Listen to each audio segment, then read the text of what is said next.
Bueno, hermanos, vamos a retomar el Evangelio de Juan. Sí.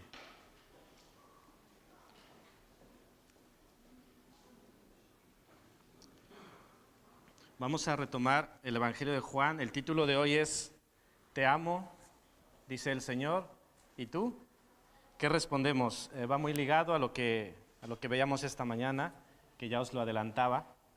Casi es la misma pregunta. Una declaración que Dios hace en Malaquías 1:2. Le dice, yo os he amado. En otra versión, yo siempre os he amado. Y veremos que hoy nuestro Dios, muchos años después, sigue hablando de ese amor. Y al día de hoy, a ti y a mí, también nos lo dice. Hemos podido ya leer el pasaje. Quiero que apelar un poco a las referencias, al gran contexto que tenemos en Juan, para que esto sea como una guía del contenido de lo que es el Evangelio. Os leo en el capítulo 20, Juan 20, versículos 30 y 31. Dice, hizo además Jesús muchas otras señales en presencia de sus discípulos, las cuales no están escritas en este libro. Pero estas se han escrito para que creáis que Jesús es el Cristo, el Hijo de Dios, y para que creyendo tengáis vida en su nombre. Es un excelente resumen de lo que es el Evangelio de Juan. No todo está escrito, no todo lo que Jesús hizo está escrito, pero las cosas que están escritas y las que hemos venido estudiando, ¿para qué son?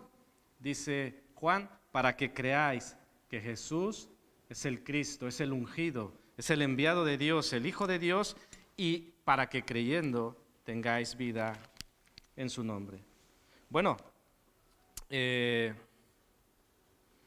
otro contexto, un poco más, menos general, más inmediato al pasaje que estamos leyendo en Juan 14, es cuando Jesús estaba hablando con sus discípulos y, por ejemplo, en el 13:33 les dice, hijitos, aún estaré con vosotros un poco, me buscaréis, pero como dije a los judíos, así os digo ahora a vosotros, a donde yo voy vosotros no podéis ir. Entonces, Jesús acababa de tocar temas complicados, hablaba de la traición de Judas, hablaba de la negación de Pedro, y luego les dice que me voy y a donde yo voy vosotros no podéis venir. Este es el contexto inmediato a nuestro pasaje. Así que imaginaros la condición de sus discípulos. Habían dejado todo por seguirle, habían creído en él, en un proceso que su fe iba creciendo, pero ahora les dice, sabéis que me voy y vosotros no podéis venir conmigo. Entonces viene lo que hemos estado estudiando, donde el Señor les anima, les reconforta y les dice cosas maravillosas. Por ejemplo, como iniciamos el capítulo 14, en la casa de mi Padre muchas moradas hay. Si así no fuera, yo os lo hubiera dicho. Voy pues a preparar lugar para vosotros. Y es la línea que trae el capítulo 14, donde Jesús está consolando, está animando a sus seguidores y les está diciendo, no temáis, no se turbe vuestro corazón. De hecho, así dice el primer versículo del capítulo 14, no temáis, no se turbe vuestro corazón. Es lo que está diciendo el Señor. y lo que hemos leído, nos encontramos con maravillosas declaraciones de parte de nuestro Dios, que remata con el Consolador, con la promesa del Espíritu Santo. Es decir, el Señor va argumentando, va diciendo por qué no hemos de temer, por qué no se ha de turbar nuestro corazón, y nos dice, yo estaré con vosotros y además os enviaré un Consolador. Así que el Señor demuestra su amor, demuestra que está y que estará con nosotros. El mensaje de Dios permanece y quiero que hoy veamos que Él nos ama como Padre, nos ama como Dios Hijo y también nos ama como Dios Espíritu Santo. La pregunta que quiero que podamos respondernos esta tarde es, ¿y nosotros? ¿Y nosotros le amamos? quiero que primero hablemos sobre el accionar de Dios, sobre su iniciativa. Después veremos la respuesta que tiene el mundo y luego, finalmente, la respuesta que nosotros tenemos o debemos tener. Vale, vamos a empezar con lo que nos dice el versículo 16. Dice, y yo rogaré al Padre y os dará otro consolador, para que esté con vosotros para siempre. Quiero que veamos aquí, aunque es un Dios trino, que no, la idea no es separarle, pero poder analizar un poco lo que este Dios trino va haciendo respecto a nosotros, lo que Él hace y lo que Él nos da. Vemos en este versículo que el Hijo ruega al Padre. ¿Y qué es lo que le ruega que nos dé al Padre?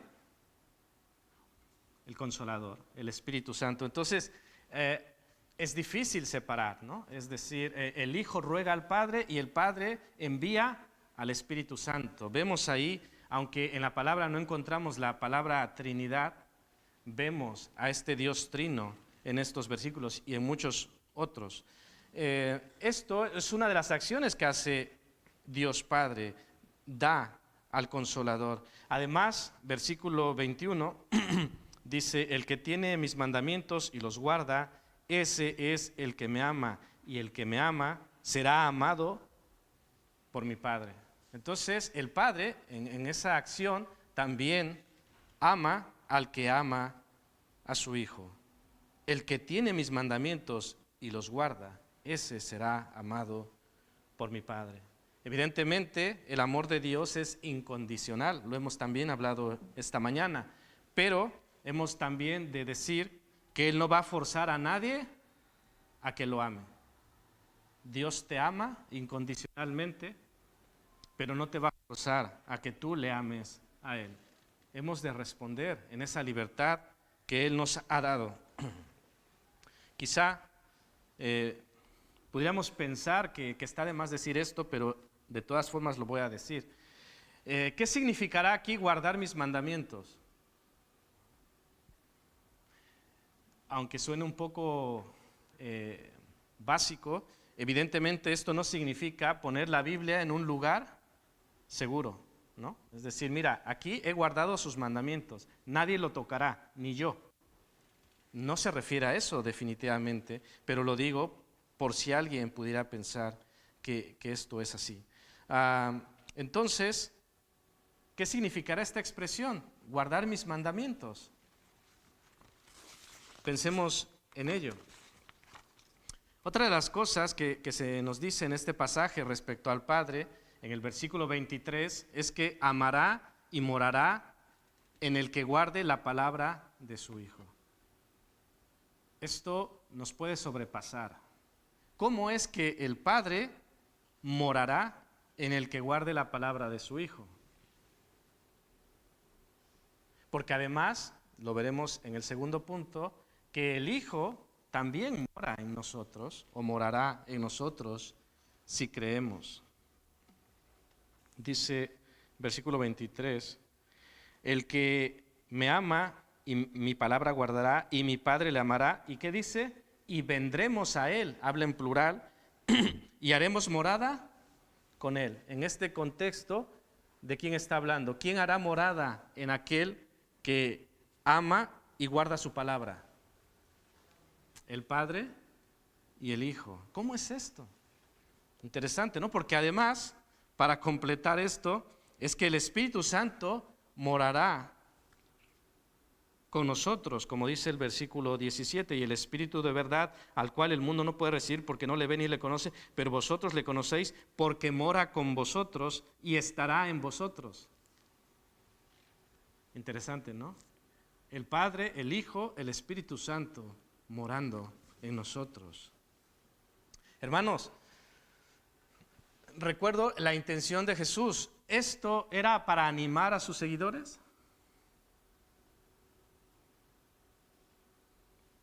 Venga, decid algo. ¿Creéis que Jesús estaba consiguiendo animar a sus seguidores? ¿Lo creéis o no? Venga, responder.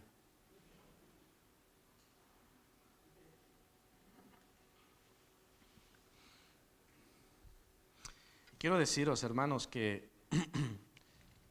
aunque Dios nos ama, como ya he dicho, Él quiere morar en ti y Él quiere morar en mí. Pero ese amor perfecto no forzará la puerta. No se va a meter a la fuerza. Quiere morar en ti, quiere morar en mí, pero Él no va a obligarte, ni me va a obligar a mí. Él ha hecho todo, todo. Y cuando digo todo, es todo, para que tú y yo podamos responder a ese grande amor. Pero luego, Él va a quedar allí esperando, expectante, hasta que tú puedas abrir tu corazón. Jesús en el versículo 10 preguntaba, ¿no crees que yo soy en el Padre y el Padre en mí? Dios en el Hijo y el Hijo en el Padre. Pero ahora el Hijo y Dios en ti y en mí.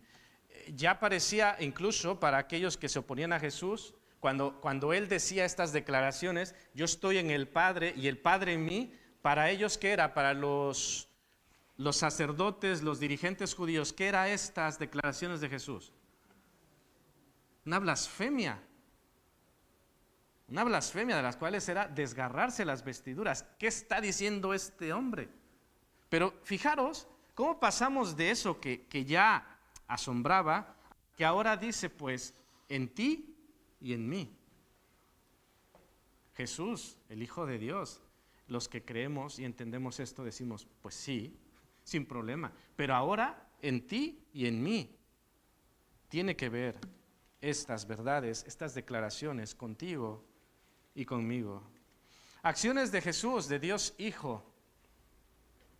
En el versículo 16 hemos visto que ruega al Padre. ¿Por qué rogaba al Padre? ¿Por qué tenía que marcharse? En parte hemos de decir que a lo suyo vino y los suyos no le recibieron. Jesús había hablado con sus discípulos, les había dicho que volvería, que iba a preparar moradas y que mientras tanto no les dejaría solos. De hecho, versículos 18 y 19 dice, no os dejaré huérfanos, me veréis. Y esto sabemos que tuvo un cumplimiento doble, si lo queréis ver, porque sus discípulos le volvieron a ver, ¿recordáis? Sí, ¿verdad? Le volvieron a ver, o sea, me veréis, y cumplió. Y además, cuando sus discípulos murieron, ¿qué pasó?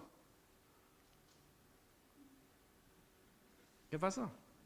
Le volvieron a ver, fueron ante su presencia. Así que Jesús les decía, no os dejaré huérfanos, me veréis, estaré con vosotros. Y así sucedió, tal como Él lo había dicho. Y como hemos ya recordado con el Padre, que Él estará en nosotros. Y además, en los versículos 20 y 21 habla de algo que quiero hacer énfasis.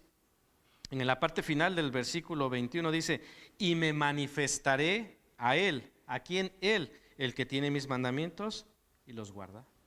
A este me manifestaré, y no solo yo, sino que también mi Padre.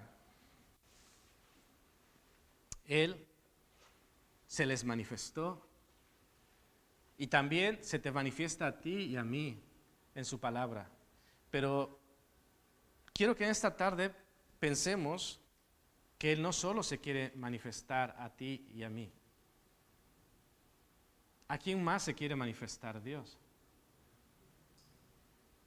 ¿A quién? Hay una declaración, ya andaremos en esto más adelante, que es maravillosa, que dice Jesús, porque yo vivo, vosotros también viviréis.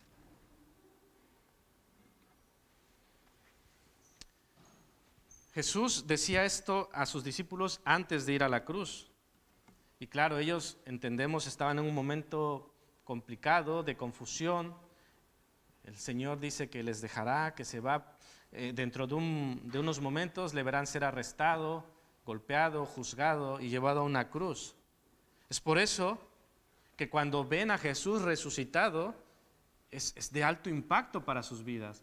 Porque Él dice, porque yo vivo, vosotros también viviréis. Entonces, cuando él estaba en la tumba, este mensaje cómo quedaba? Pues él dijo que nosotros viviremos porque él vive, pero él está muerto. Pero esto cambió dramáticamente cuando él deja aquella tumba y se aparece a sus discípulos y a mucha gente. Y en ese momento esta expresión de Jesús tiene un realce tremendo. Porque yo vivo, vosotros también viviréis. Así que este mensaje también es para ti y para mí. Tú y yo moriremos algún día.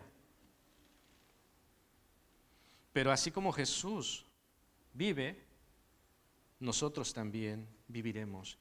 Pero veremos interesantemente que a todo aquel que en Él cree. Quiero pasar al tercer punto, la obra, la acción en este pasaje, en este contexto del Espíritu Santo. Una de las cosas que nos dice el versículo 16 es que estará con nosotros para siempre. Jesús le decía a sus discípulos, estará con vosotros para siempre. Lo cual no era poca cosa. Es la misma presencia de Dios en ellos. En el versículo 17 les dice, mora con vosotros, porque mora con vosotros y estará en vosotros. Y una de las cosas que se nos dice en estos primeros versículos 16 y 17, cuando se le dice otro consolador, y después se le menciona como Espíritu de verdad, se está refiriendo al Espíritu Santo. Y aquí consolador es Parácletos. Bueno, seguramente algunos ya han escuchado qué significa esto. Es alguien que nos ayuda, que nos defiende, que es un mediador nuestro. En otro pasaje de las Escrituras, Parácletos es traducido como abogado. Abogado tenemos. Pero no solo se le describe aquí como consolador, sino también como Espíritu de verdad. ¿Quién había dicho que es la verdad hace pocos versículos?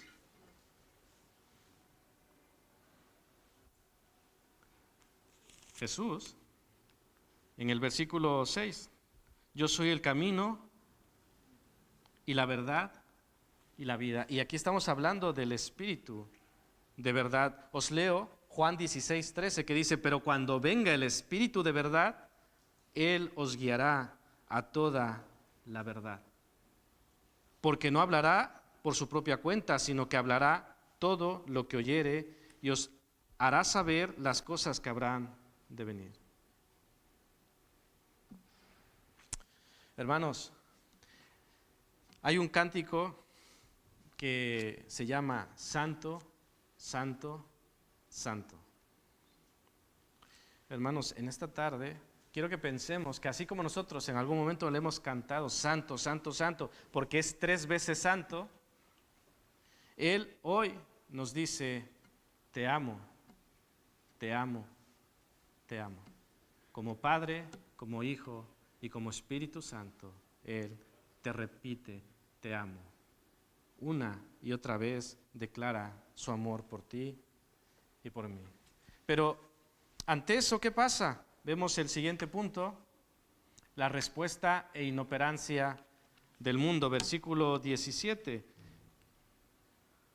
El Espíritu de verdad al cual el mundo no puede recibir. ¿Por qué no le puede recibir?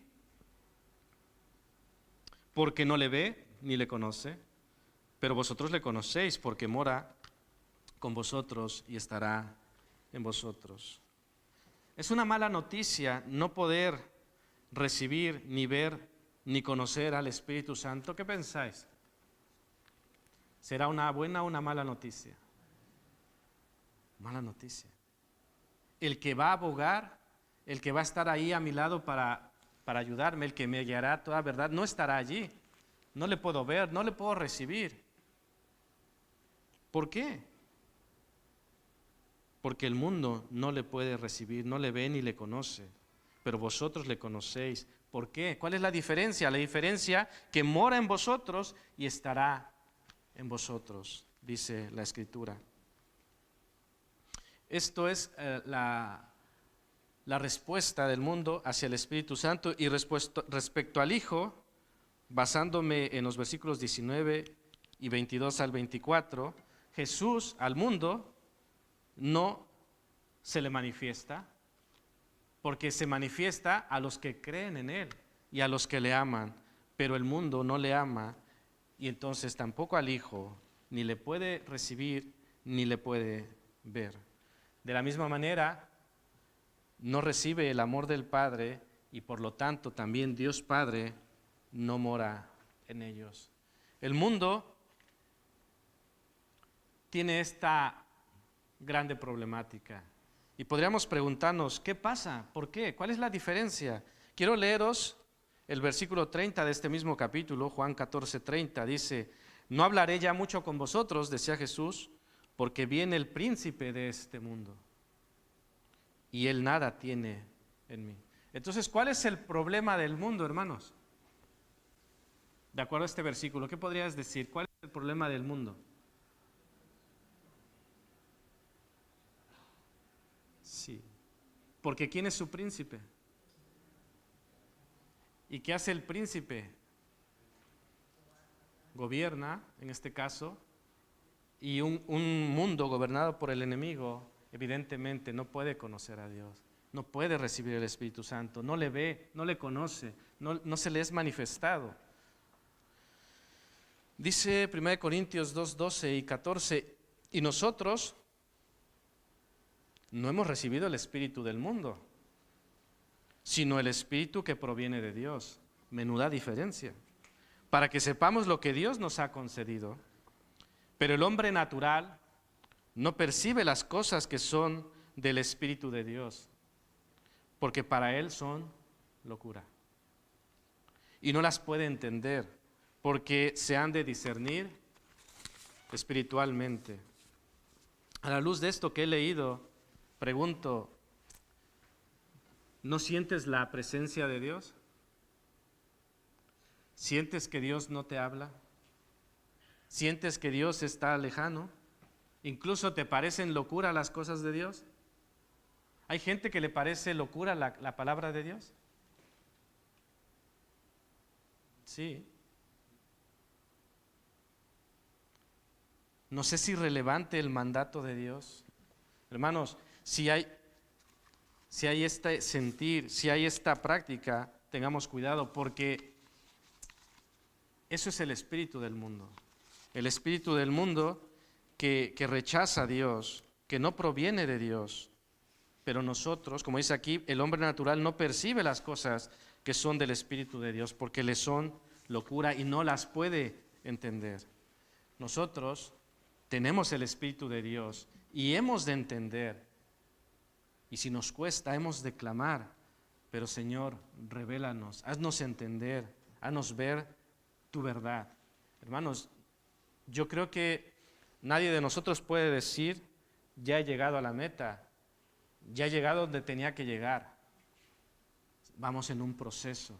Pero lo que no podemos hacer es detenernos, lo que no podemos es decir, bueno, ya no ha de hacer mucho, ya creo que con los años que tengo, con los conocimientos que tengo, yo creo que me quedo por aquí. No es la idea, hermanos. En la mañana también hablábamos del engaño del enemigo. Es un engaño del enemigo. Nos quiere llevar a su terreno y si nosotros escuchamos esa voz, evidentemente no va a ser para bien. Pero sobre todo, hermanos, ahora quiero que nos centremos en la respuesta tuya y en la mía, ante la iniciativa de Dios, ante la declaración de Dios de que te ama y de que me ama.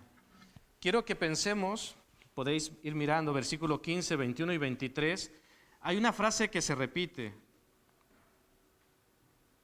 Si me amáis, guardad mis mandamientos. Versículo 21, el que tiene mis mandamientos y los guarda, ese es el que me ama. Versículo 23, el que me ama, mi palabra guardará y mi Padre le amará. Es decir, de 3 veces nos está repitiendo prácticamente lo mismo. Que si le amas, guardas sus mandamientos. Y si guardas sus mandamientos, demuestras que le amas. ¿Qué pasa cuando algo se repite en la Escritura? ¿Qué pasa, hermanos? Que es muy importante. A veces Dios nos repite mensajes. Sí, ¿por qué será que nos lo repite? Porque no... debo decir que en la escuela dominical del domingo anterior, cuando cerrábamos el estudio, os decía, la primera lección de este estudio nos habló de la importancia de la oración. ¿Cuánto ha cambiado nuestra vida de oración?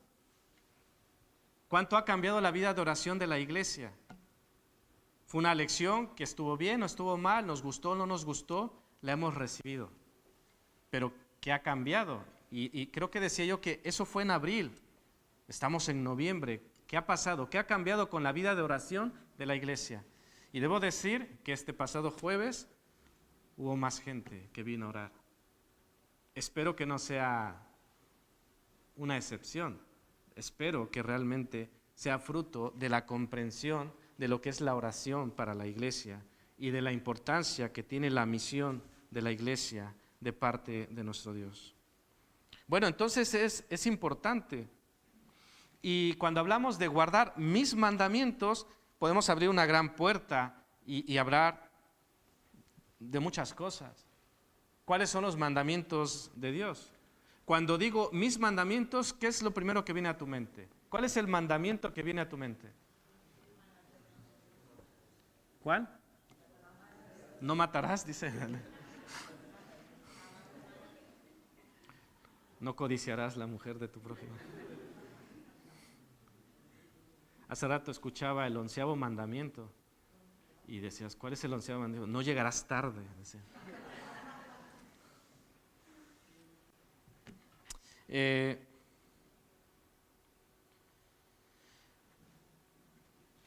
Hay un mandamiento que versículos atrás hemos visto, Juan 13:34, un mandamiento importante. Podemos ir a muchos mandamientos de parte de nuestro Señor, pero quiero que pensemos en Juan 13:34, que dice, un nuevo mandamiento os doy, que os améis unos a otros como yo os he amado, que también os améis unos a otros. Hermanos, ¿qué os parece? En el contexto de este nuevo mandamiento que Él ha dado, dice hasta 3 veces, si me amáis, guardad mis mandamientos.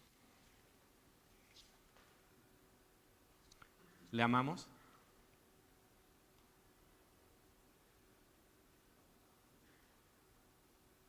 Edison, vuelve.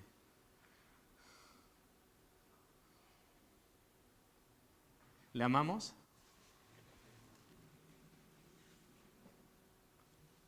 Porque si le amamos, dice, el que tiene mis mandamientos y los guarda, ese es el que me ama. Si yo digo que le amo, ¿qué debo hacer con sus mandamientos? Guardarlos. Y si guardo sus mandamientos, ¿qué tengo que hacer? Amar a mi prójimo como Él me ha amado. Es como ponernos contra la pared.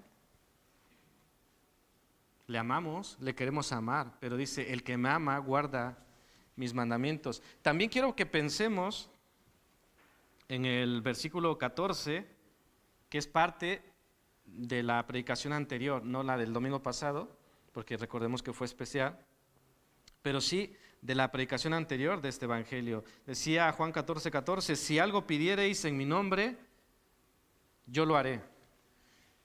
Es uno de estos versículos que nos puede ser agradable. Uy, lo que yo pida, Él lo hará. Qué bien. Y si encima lo sacamos de contexto, pues se puede prestar para muchas cosas. Pero como a veces suelo hacer, quiero darle la vuelta a esto. Lo que yo le pida, Él lo hará. ¿Y qué pasa con lo que Él te pide? ¿Lo harás? O como dicen los niños, no, así ya no juego. Claro, cuando se trata de que Él haga lo que yo le pida, qué buen Dios, ¿no? Pero cuando se trata de que yo haga lo que Él pide, hombre, cuando me pide que vaya yo una vez a la iglesia al mes, vale. Cuando me pide, ¿qué otra cosa? Que si tengo tiempo lea la Biblia, vale. ¿Qué otra cosa? Cuando es hasta ahí, bien. Pero cuando el Señor me pide más, cuando el Señor me pide que ame como Él me ha amado, ese es ya nivel pro, ¿no? Nivel profesional. Hermanos, pregunta, ¿lo que Él pide, lo harás? También pensar en las promesas de Jesús, las que hemos leído son maravillosas, maravillosas. El Espíritu, el Consolador, para que esté con vosotros para siempre, porque yo vivo, vosotros también viviréis. Son declaraciones maravillosas, pero quiero que pensemos que tienen cierto grado de condicionalidad. Y no estoy hablando de su amor es incondicional, Él te ama. Pero como ya he dicho, no te va a obligar a amarle, ni te va a obligar a seguirle. Porque quiero que veamos por quiénes ruega a Jesús. Si me amáis, guardad mis mandamientos, y yo rogaré al Padre. ¿Por quiénes rogará al Padre? Para que envíe un consolador.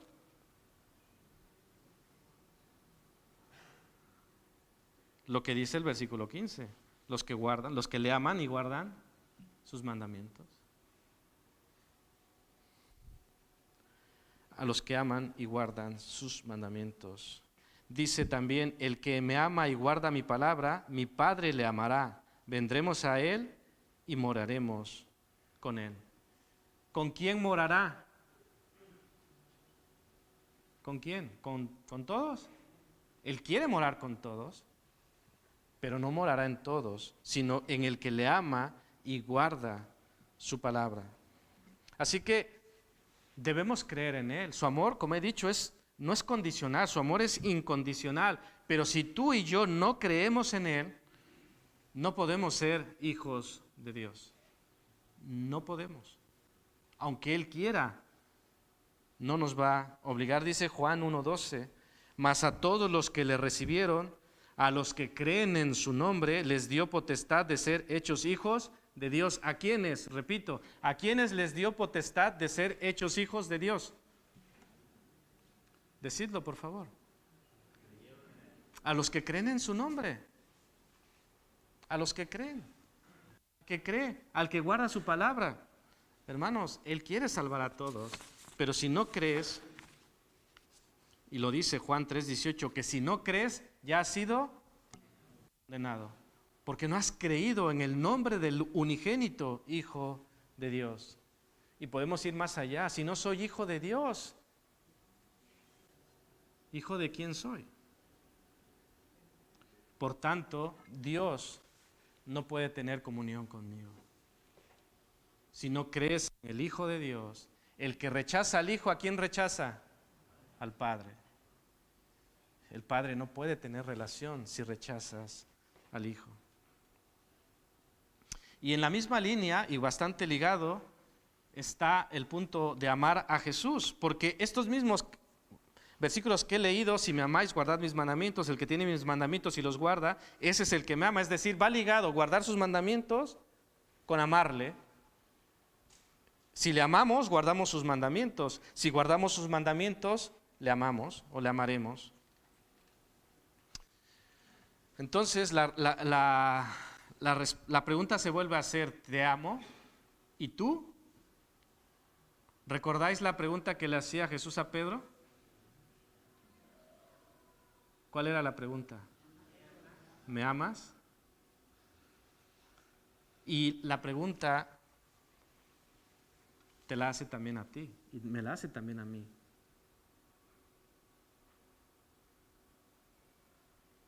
¿Qué respondes? No se trata de hacer la respuesta correcta, sí, le amo, no es. ¿Qué es lo que realmente sucede? Y preguntarnos, ¿qué pasa si no le amo? ¿Qué hago si no le amo? Vale, entiendo que lo mejor es que le ame y que guarde sus mandamientos, pero ¿qué pasa si no lo siento? ¿Qué hacemos? ¿Qué pasa incluso si le amo a mi manera? Hombre, yo le amo. A mi manera, pero le amo. ¿Cómo debemos amarle? ¿A nuestra manera o a su manera? No perdamos de vista, hermanos, para cuando se nos es fácil decir que amamos a Dios, está bien, pero consideremos que amar a Dios implica amar ¿a quién?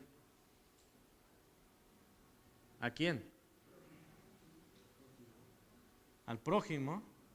¿Y de qué manera?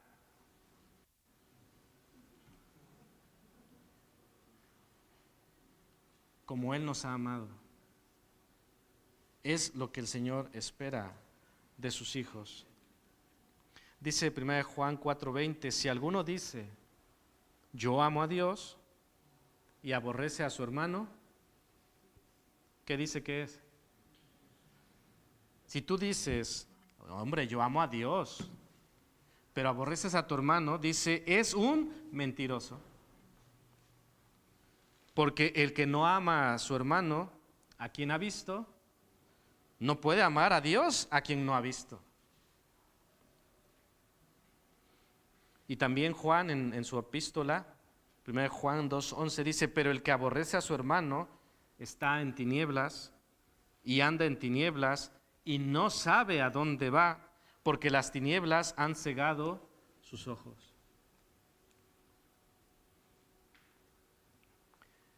Dice aquí que el que hace esto no sabe a dónde va, pero Dios sí que sabe a dónde va un mentiroso. ¿A dónde va un mentiroso?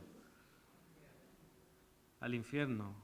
Apocalipsis 21:8, lo puedes leer en casa. Además, no puede reinar la mentira en nuestras vidas, porque dice, hemos leído, que a quién enviaría el Padre, al Consolador, que es el Espíritu de ¿qué? De verdad. ¿Y el Espíritu de verdad a dónde nos va a guiar? A la verdad. Es decir, la mentira no puede ser parte de nuestra vida. No la podemos asimilar, no la podemos normalizar.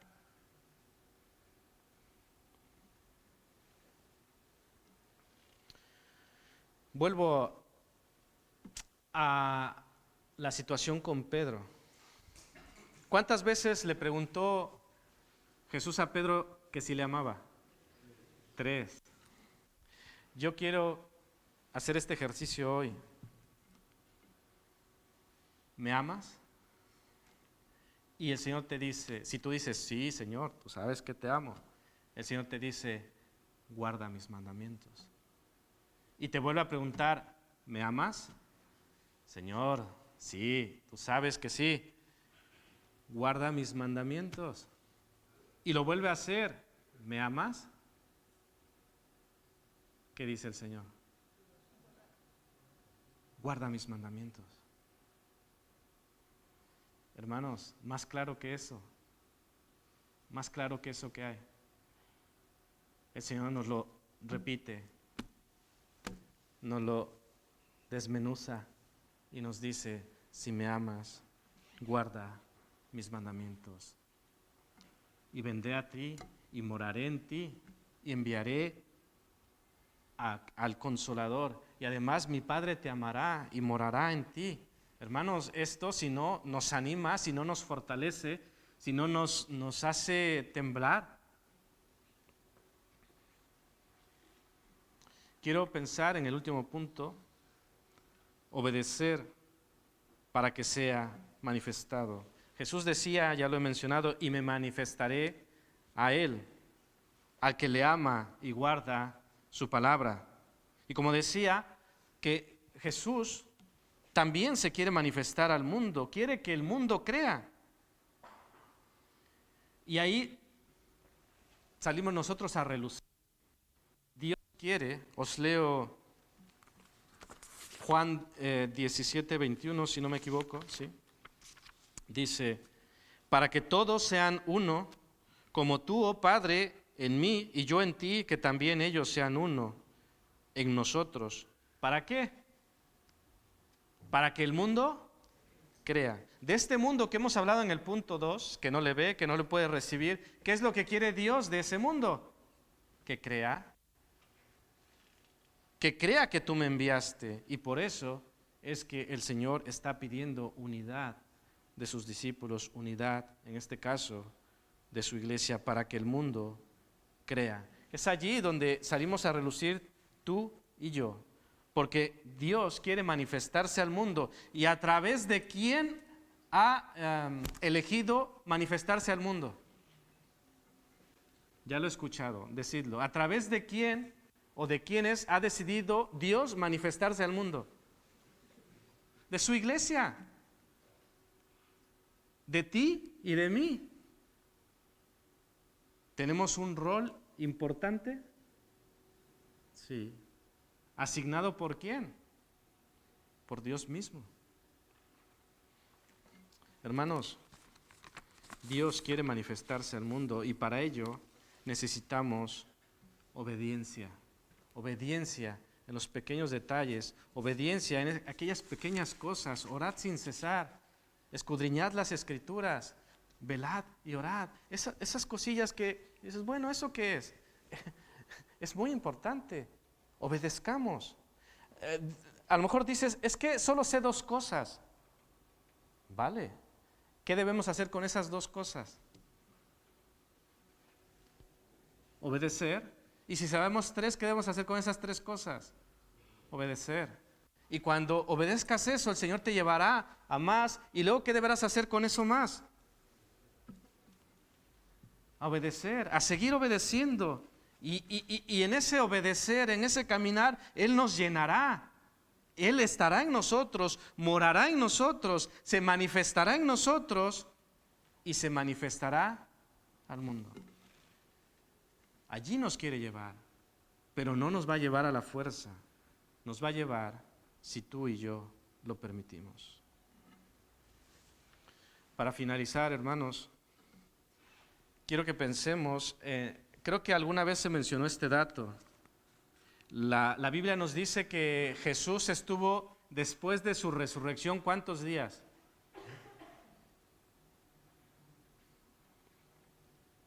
Bueno, yo sé que sí, 40 días. ¿Y cuándo vino el Espíritu Santo? A los 50, ¿no? ¿Hay un vacío? ¿Hay un hueco? ¿De cuánto? Porque el Señor dice, no os dejaré solos.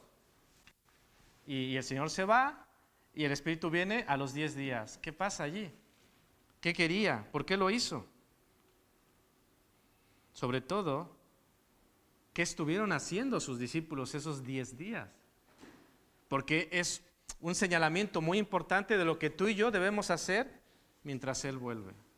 Os leo Hechos 1, 12 al 14, que dice así: entonces, después de que Jesús ascendió, volvieron a Jerusalén desde el monte que se llama del Olivar, el cual está cerca de Jerusalén, camino de un día de reposo, y entrados subieron al aposento alto, donde moraban Pedro, Jacobo, Juan, Andrés, Felipe, Tomás, Bartolomé, Mateo, Jacobo, hijo de Alfeo, Simón el celote, y Judas, hermano de Jacobo, es decir, no el Iscariote. Dice, versículo 14, que todos estos perseveraban unánimes en oración y ruego, con las mujeres y con María, la madre de Jesús, y con sus hermanos. Hermanos, ¿cómo debemos permanecer y qué debemos hacer mientras Él vuelve? ¿Está claro? ¿Os parece que está claro lo que el Señor quiere que hagamos mientras Él vuelve? Dice que el cumplimiento de la promesa se cumplió, es decir, los 10 días pasaron y el Espíritu Santo vino. Esto ya lo encontramos en Hechos 2. Y dice, Hechos 2:1, que cuando llegó el día de Pentecostés, estaban todos unánimes juntos. Hermanos, hay una promesa que está por cumplirse. Lo hemos recordado aquí. Él ha muerto, pero Él vive. ¿Y Él qué? Él volverá. ¿Esa promesa se cumplirá? Sí. Pero yo quiero preguntar, ¿cómo nos encontrará cuando Él vuelva? ¿Nos encontrará durmiendo? Los que estabais dormitando.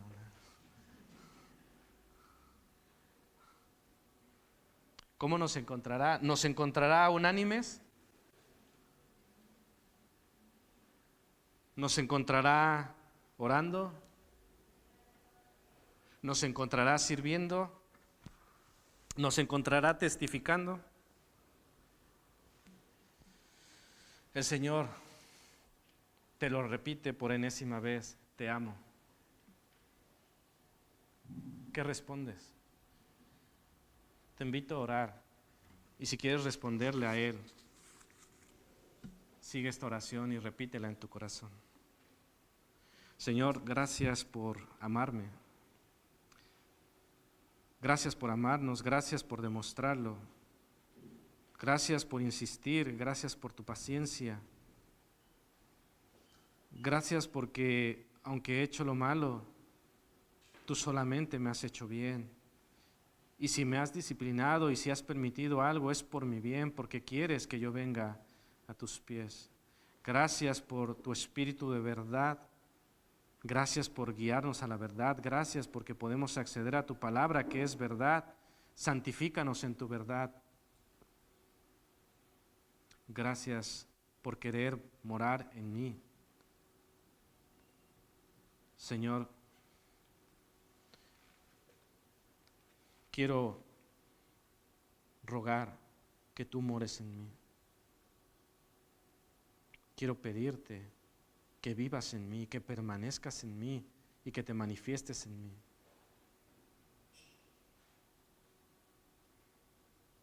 Señor, sálvanos. Haz tu buena obra en nosotros y reina en mí, reina en tu iglesia, reina en este mundo, Padre. Alabado seas, bendito seas, y que mi vida responda a esa pregunta, Señor. Y que nuestra respuesta es sí, te amo, pero más allá de nuestras palabras, Señor.